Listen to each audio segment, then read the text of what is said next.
लक्षात ठेव की मला जन्म देणारं कोणी असलं, माझा बाप कोणी असला, माझा आजा कोणी असला, माझ्या अंगात रक्त कोणाचं असलं का माझ्या पायात पैसे लोळ घालत असले ना तरी हे जगात कोणी नाकारू शकत नाही. माझी मदर माऊली वन अँड ओनली तू आहेस.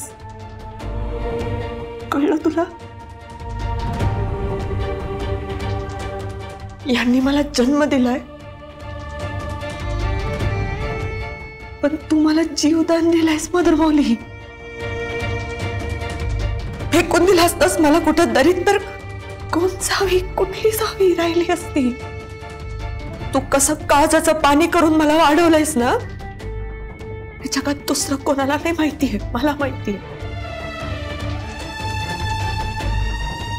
परत जर असं येण्यासारखं काही बोललीस ना तर मदर माऊली माझं तोंड नाही बघणार तू कधी.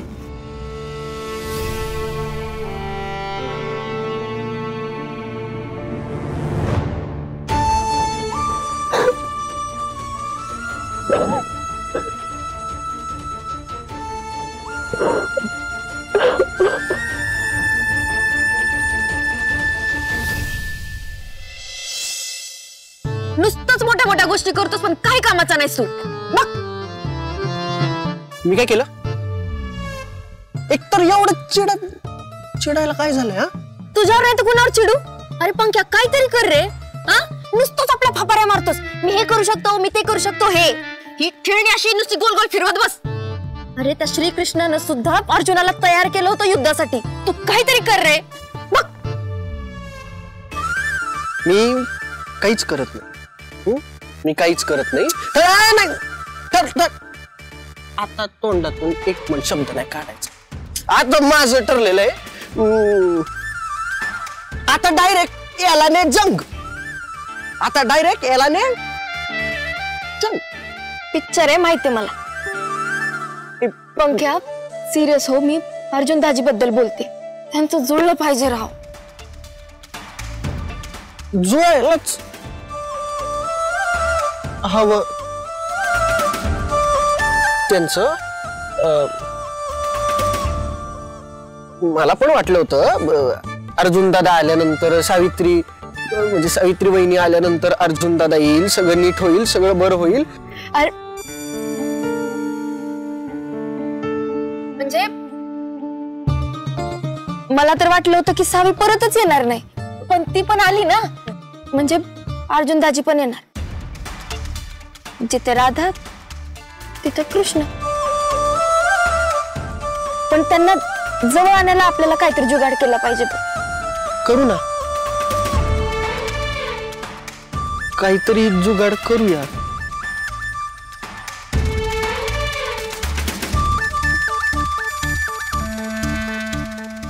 जोपर्यंत ते होत नाही तोपर्यंत हे होणार नाही. ते जुळायला हवं. बरोबर. ते व्हायलाच पाहिजे. व्हायलाच पाहिजे.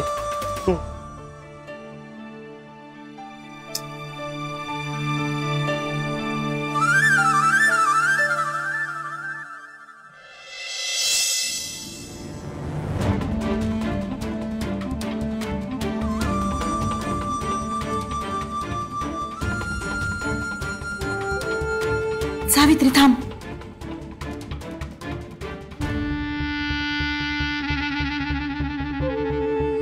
आम्हाला तुझ्याशी काहीतरी बोलायचंय.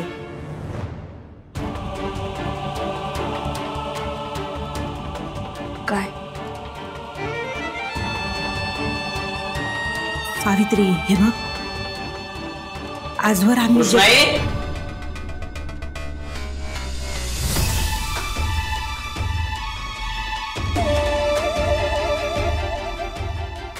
औषध घ्यायची वेळ झाली आहे ना. बलराम तू जा ना. तुझ्या भल्याच सांगतोय ना मी. चल. हे बघ तू नको काळजी करू. आम्ही घेऊ ना आमची औषधं. तू जा. आम्हाला जरा सावित्रीशी. कृष्णाई अगं आत्ताच आल्यात त्या, त्यांना जरा आराम करू दे. तुझं आपलं आलं की सुरूच. आणि तशा पण त्या घरच्या आहेत, आता जायचं नाव सुद्धा काढणार नाहीत. आणि औषधं घेणं महत्वाचं आहे ना आता. चल चल चल चल.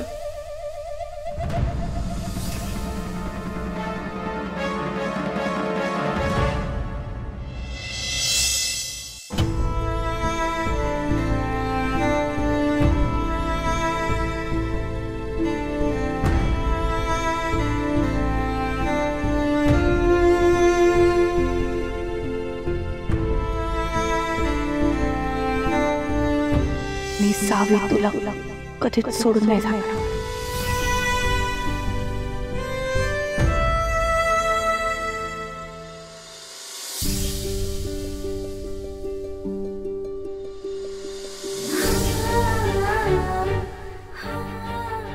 सावित्री, काय रे तिरसट,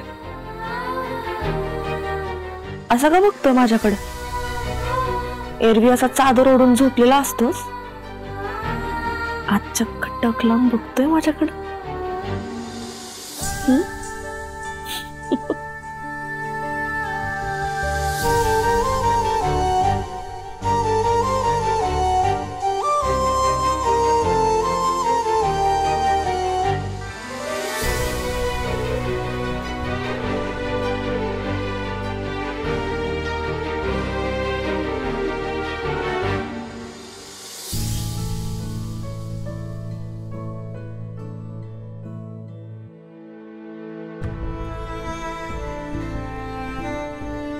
तुला जे मिळवायचं होतं ते तुला मिळालं ना, त्यासाठीच आली होतीस ना तू इथे. आपल्यामध्ये बऱ्याच कारणांमुळे दरी निर्माण झाली होती, आता त्याच्यावर शिक्कामोर्तब झालेला आहे. तू खोपडे कवठेकरांची खरी वारसदार आहेस. तुला आता माझी गरज नाही आहे.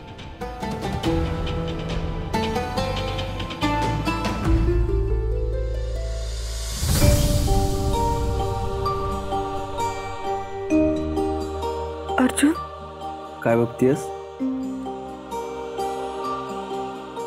झोप नाही येत आहे का? एरवी तर माझ्या आधी जेवून झोपलेली असतेस. आज बरं झोप नाही येत आहे?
दादा, काय नको येऊ का? जाऊ परत?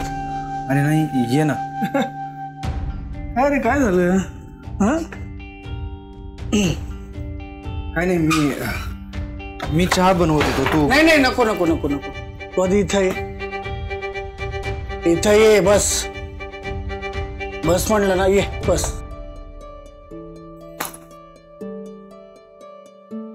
अर्जुन बाळा, का असं वागतोयस? काय झालंय तुला? काही मोठा प्रॉब्लेम झाला असेल तर तसं सांग ना बाळा मला. मग वेगळं कुठं काही चालू आहे का? लोकांचा गैरसमज होतोय म्हणून? काहीच नाही. मग का असं वागतोयस तू? आणि सावित्री मॅडमना काल काय बोललास तू? मी काय बोललो? मग तुला भेटून आल्यानंतर त्या इतक्या डिस्टर्ब का होत्या? इतक्या चिडल्या का होत्या तुझ्यावर? नाही म्हणजे त्यांना मी पहिल्यांदाच माझ्यासमोर तुझ्यावर इतकं चिडताना पाहिले. मलाच फार शॉक बसला. खूप वाईट वाटलंय त्यांना तुझं बोलणं. काय बोलली तुला?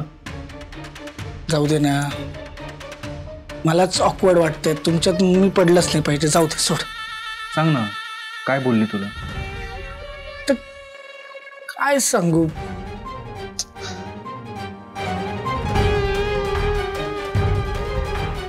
आता तुला कसली किंमत नाहीये म्हणे. एवढं सोन्यासारखं घर मिळालंय तरी त्या झोपडीत का राहायचंय? नशिबानं सगळं परत दिलंय पण तरीही तो लाथाडतोय वगैरे वगैरे असं म्हणाली ती. मग आता काय मी तुझ्याशी खोटं बोलणार आहे का? मला खोटं सहन तरी होतं का? हे बघ, तू जसं त्यांना रागानं बोलतोस तसं त्याही बोलले असतील. काय एवढं त्यात?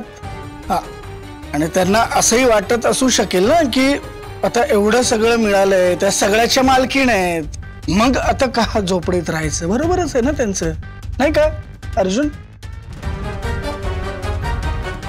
आणि अर्जुन, मला सुद्धा तुझी ही अवस्था नाही बघवत रे. काय हे सगळं अर्जुन? आणि इथं राहायचंय तुला? नाही, तू चल चल, तू चल. दादा, काय येऊ मी तिकडे? कोण आहे मी?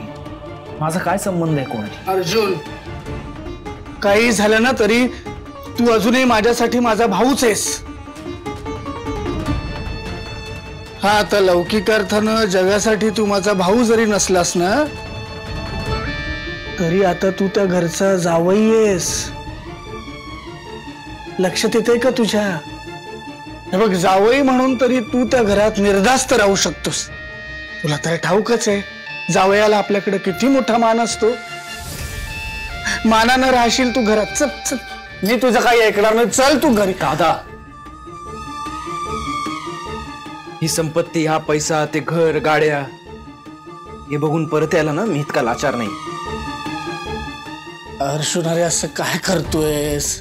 अरे बाबा, तुझं सगळं मान्य आहे मला, पण शेवटी तुम्ही नवरा बायको आहात. नवऱ्या बायकोचं नातं असंच असतं. हे बघ, रुसवे फुगवे नसले तर मग त्या संसाराला तरी काय अर्थ आहे मला सांग? हे बघ, जेवढी भांडणं जास्त तेवढी जवळीकता वाढते नात्यातली. ऐक माझं, चल चल, तू चल चल. दादा, मला ना ती हर्ट झाल्याचा एका अर्थी आनंदच. का रे बाबा, असं का बोलतोयस? नाही दादा, माझा हाच प्रॉब्लेम होता की इतकं सगळं करूनही ना ती हर्टच होत नाही. आता तिला जे हवं होतं ते सगळं मिळालं आणि ती I am happy for. Arjun, ऐक ना, उगाच तू गैरसमज करून घेतोयस रे बाबा. ऐक ना, तू नीट विचार कर ना. मी बोलतोय त्याचा. काही गरज नाहीये. येतो. ठीक आहे बाबा, जशी तुझी इच्छा. येतो.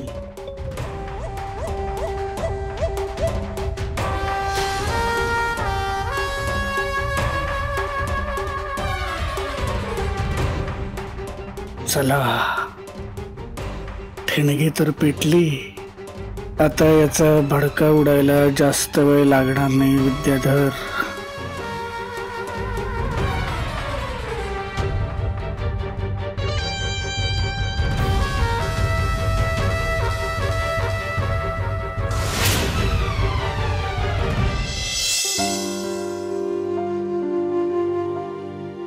मदर मौली, सावे, मी जावं म्हणते. कुठं निघालीस तू? कुठं काय? आपल्या गावाकडं. मदर मौली, तू कुठं जाणार नाहीस? ये बस. अगं ऐक की, बस म्हणते ना. बाकी काही नाही, पण मला लयच अस्वस्थ वाटतंय बघ. मदर मौली, काय झालं तुला अस्वस्थ व्हायला? हे बघ, मला माहितीये तुझ्यासाठी सगळंच इथलं नवीन आहे. तसं बघायला गेलं तर तुझ्यासाठी इथलं काहीच नवीन नाहीये. अगं, हेच तर पटना झालंय माझ्या मनाला. काय? म्हणजे मला मान्य आहे या घराशी माझे चांगले संबंध होते, पण आपण किती नाही म्हणलं ना तरी या घराची मोलकरीण होते मी. एकेकाळी त्या स्वयंपाक खोलीत खाली फरशीवर झोपायचे मी. आणि काल त्या मामींच्या खोलीत झोपले, ते पण बेडवर. नाही नाही, माझ्या काही मनाला हे पटना झालंय बघ. मी आपल्या गावाकडेच बरी. मदर माऊली, हे तुझ्या पोरीचं घर आहे. मला माहिती आता तुला इथं कान कोंड्यासारखं होत असेल. नाही नाही सावी, दीपू माझी वाट बघत असेल. मला जायलाच पाहिजे. कुठेही जायचं नाहीये तुम्ही. असं काय करताय तुम्ही? यांची आई आहात. सख्या नसला तरी सख्या आईपेक्षा जास्त केले तुम्ही त्यांचं. आणि आमच्यासाठी तर फारच महत्वाचे आहात. तुमच्यामुळे आमच्या सावित्री मॅडम आम्हाला परत मिळाल्यात. तुम्हीच जाताय. नाही नाही विद्याधर दादा, मला जाऊ दे माझ्या घरी. वाटलंच तर मी अधूनमधून सावीला भेटायला येत जाईन ना. मग हे कोणाचं घर आहे? तुमच्या मुलीचं जे घर तेच तुमचं घर ना. शारदाताई, हे तुमच्या हक्काचं घर आहे. तुम्ही कुठं जायचं नाहीये. सावित्री मॅडम, तुम्ही तरी समजावा तुमच्या आईला. अहो, ज्या बाईनं तुमच्यासाठी आयुष्यभर खस्ता खाल्ल्या, त्या बाईनं पुन्हा त्या एका खोलीच्या घरात राहायला गेलेलं तुम्हाला तरी आवडेल का? आणि का नाही राहायचं त्यांनी इथं? काय आपल्याकडे जागा कमी आहे का माणसं जास्त आहेत? दादा, तेच मगापासून सांगते मी तिला. ऐकलंस? आणि त्यांचं बरोबर आहे. आता शारदाताई, आता मी काही ऐकणार नाहीये तुमचं. आता ठरलंय, तुम्ही इथंच राहायचं बस.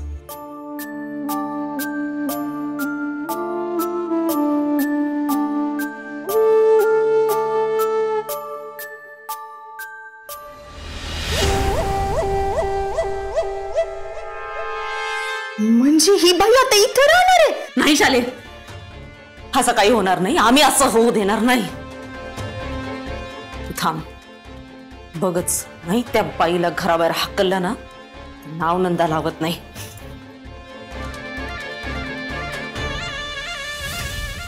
तुम्ही आज चल. ओ आई, आज चल म्हणजे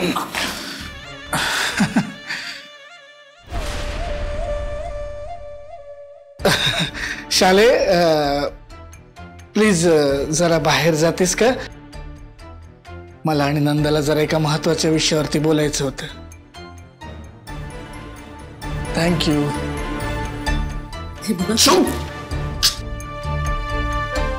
आवडत बाई, माझ्या नशिबात आली मूर्ख.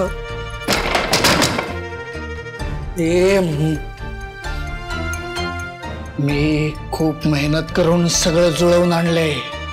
माझ्या मेहनतीवर पाणी फेरायचं नाही. हा, चला, म्हणजे तुम्ही पण त्या सावीचे गुलाम व्हायला तयार झालात तर ठीक आहे. हा की हे पण एक दिवस ते तुमच्या सकट आपल्या समध्यांना घराबाहेर काढायला तवा कळल तुम्हाला.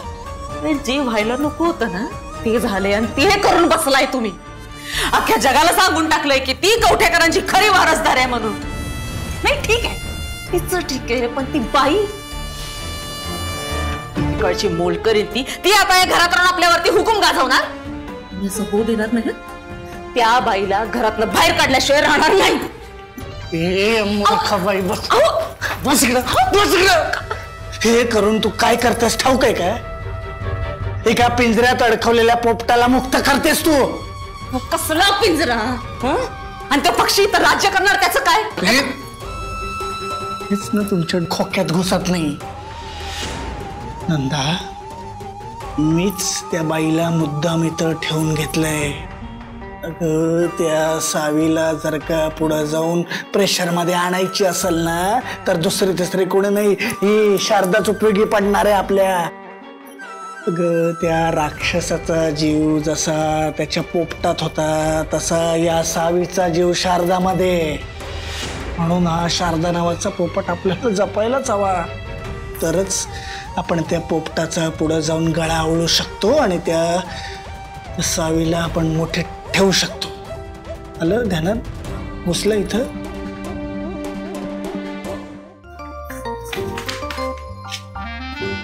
काय? कुठे? ते मी एवढं गोंधळायला काय झालं? सांगते ना नंतर. जोवर सांगत नाहीस तोवर मी सोडतच नाही बघ. असं करतेस बघ तू. दादाला आणायला चालले. आत्ता नको जाऊस. का नको ना प्रिया, आता आत्ता. आता झालं ना वहिनी सगळं. अगं फार फार तर काय होईल. दादा नाही म्हणेल यायला, हो ना. मी प्रयत्न तर करून बघते. ठीक आहे, आता तुझी इच्छा आहे तर मी काय बोलणार. मी कोण अडवणार आहे तुला. वहिनी असं नको म्हणूस ना. बर ते सोड, मला सांग कृष्णही कुठे आहेत? त्यांना माझ्याशी बोलायचं होतं. काल त्यांची औषधांची वेळ झाली आणि तो बलराम घेऊन गेला त्यांना. कुठे आहेत ते? असेल तिच्या खोलीत. खोलीत आहेत ना? मी आले. वहिनी तू जा कृष्ण याला भेटायला, पण ती आता तिच्या जुन्या खोलीत नाही राहत. मग कुठे? या बाजूच्या छोट्या खोलीत राहते. मग कृष्णाईंच्या खोलीत कोण राहतं? नंदा वहिनी.